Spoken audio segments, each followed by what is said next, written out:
ಬೆಳಗಿನ ಶುಭೋದಯ ನನ್ನ ಸ್ನೇಹಿತರೆ. ಇವತ್ತೇನೆಂದರೆ ಸಖತ್ತಾಗಿರೋಂಥ ಒಂದು ಟೊಮೊಟೊ ದೋಸೆ ಕಣ್ರಿ. ಇದನ್ನಂತೂ ಮನೇಲಿ ಟ್ರೈ ಮಾಡ್ಲಿಕ್ಕೆ ಹೋಗ್ಬೇಡಿ. ಯಾಕೆಂದರೆ ಅವು 2 ದೋಸೆ ತಿನ್ನೋರು 4 ದೋಸೆ ತಿಂತಾರೆ. ನೀವು ದೋಸೆ ಮಾಡಿಕೊಟ್ಟು ಸುಸ್ತಾಗಿ ಹೋಗ್ತೀರ. ಆಯಿತಾ? ಇದಕ್ಕೆ ಬೇಕಾದಂತೂ ದೋಸೆ ಹಿಟ್ಟು ಫಸ್ಟ್ ಏನಂದರೆ ಇದು ಹುಳಿ ಬಂದಿರಬಾರ್ದು ದೋಸೆ ಹಿಟ್ಟು. ಇದನ್ನು ಗ್ಯಾಪ್ನದಲ್ಲಿ ಇಟ್ಕೊಳ್ಳಿ. ಯಾಕಂದರೆ ಟೊಮೊಟೊ ಹುಳಿ ಇರೋದ್ರಿಂದ ದೋಸೆ ಹಿಟ್ಟು ಹುಳಿ ಬಂದಿರಬಾರ್ದು. ಸಿಹಿ ದೋಸೆ ಹಿಟ್ಟು ಎತ್ಕೊಳ್ಳಿ. ಹಾಗೆ ಹುಳಿ ಬಂದಿದ್ರೂ ಸಹ ಸ್ವಲ್ಪ ಸಕ್ಕರೆ ಹಾಕ್ಕೊಳ್ಳಿ, ಪರವಾಗಿಲ್ಲ, ಬ್ಯಾಲೆನ್ಸ್ ಆಗುತ್ತೆ. ಇವಾಗ ಇಲ್ಲಿ ಬೇಕಾಗಿರೋವಂಥದ್ದು ಟೊಮೊಟೊ ದೋಸೆ ಅಂದಮೇಲೆ ಟೊಮೊಟೊ ಜಾಸ್ತಿ ಇರಲೇಬೇಕು. ಹಾಗಾಗಿ ಇಲ್ಲಿ ನಾನು 5 ಟೊಮೊಟೊ ತೊಗೊಂಡಿದ್ದೀನಿ.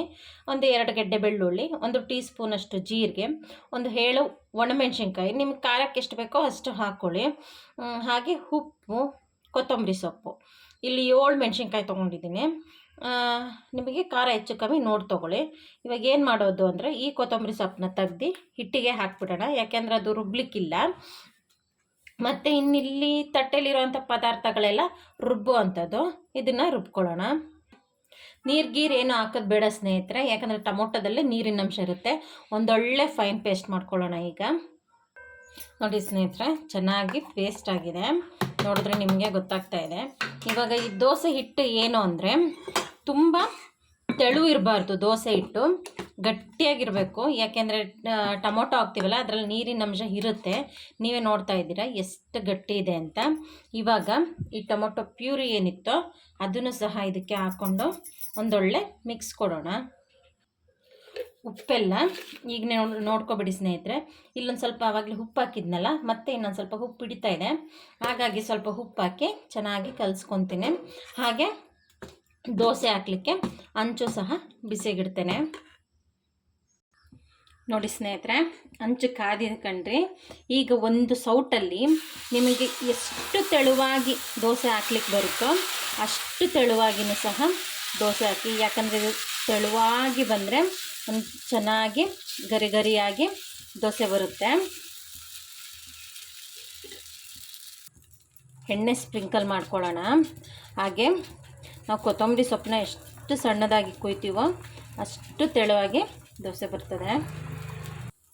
ನಿಮಗೆ ಎಷ್ಟು ಬೇಕಾದರೂ ಈ ದೋಸೆನ ಹಾಕೋಬೋದು. ನೋಡಿ ಎಂಥ ಕಲರಾಗಿ ಬಂದಿದೆ ರೀ. 2 ತಿನ್ನೋ ದೋಸೆ ಜಾಗದಲ್ಲಿ 4 ದೋಸೆ ತಿಂತಾರೆ. ನಿಮಗೆ ದೋಸೆ ಮಾಡೋಕ್ಕೆ ಸುಸ್ತಾಗುತ್ತೆ. ಒಳ್ಳೆ ಪರಿಮಳ ಕಣ್ರಿ. ಮನೆ ತುಂಬ ಇದ್ರದ್ದೇ ಪರಿಮಳ ಇರುತ್ತೆ. ಒಳ್ಳೆ ಟೆಂಪ್ಟಿಂಗ್ ಆಗಿರುತ್ತೆ ಕಣ್ರಿ ಸ್ನೇಹಿತರೆ.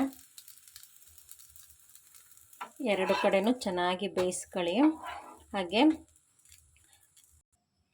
ಈ ದೋಸೆಗೆ ಯಾವುದೇ ಆದಂಥ ಚಟ್ನಿ ಗಿಟ್ನಿ ಏನೂ ಬೇಕಾಗಿಲ್ಲ ಕಣ್ರಿ. ಯಾಕಂದರೆ ಆಲ್ರೆಡಿ ಇದರಲ್ಲಿ ಹಸಿಮೆಣ್ಸಿನ್ಕಾಯಿ, ಬೆಳ್ಳುಳ್ಳಿ ಎಲ್ಲ ಪದಾರ್ಥಗಳು ಇರೋದ್ರಿಂದ ಇದಕ್ಕೆ ಯಾವುದೇ ಚಟ್ನಿದ ಅವಶ್ಯಕತೆ ಬೀಳೋದೇ ಇಲ್ಲ.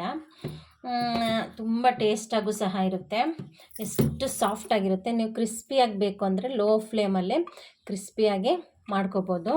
ನೋಡಿದ್ರಲ್ಲ ಸ್ನೇಹಿತರೆ, ಸಿಂಪಲ್ಲಾಗಿ ಮನೆಯಲ್ಲೇ ಇರೋವಂಥ ದೋಸೆ ಹಿಟ್ಟಿಂದ ಟೊಮೊಟೊ ದೋಸೆ ಹೇಗೆ ಮಾಡ್ಕೊಳ್ಳೋದು ಅಂತ. ಹಾಗೆ ಸಾನಿಧಿ ಸಿಂಪಲ್ ಅಡುಗೆ ಮನೆ ಚಾನಲ್ನ ಸಬ್ಸ್ಕ್ರೈಬ್ ಮಾಡ್ಕೊಳ್ಳಿ, ಲೈಕ್ ಮಾಡಿ, ಶೇರ್ ಮಾಡಿ. Thank you.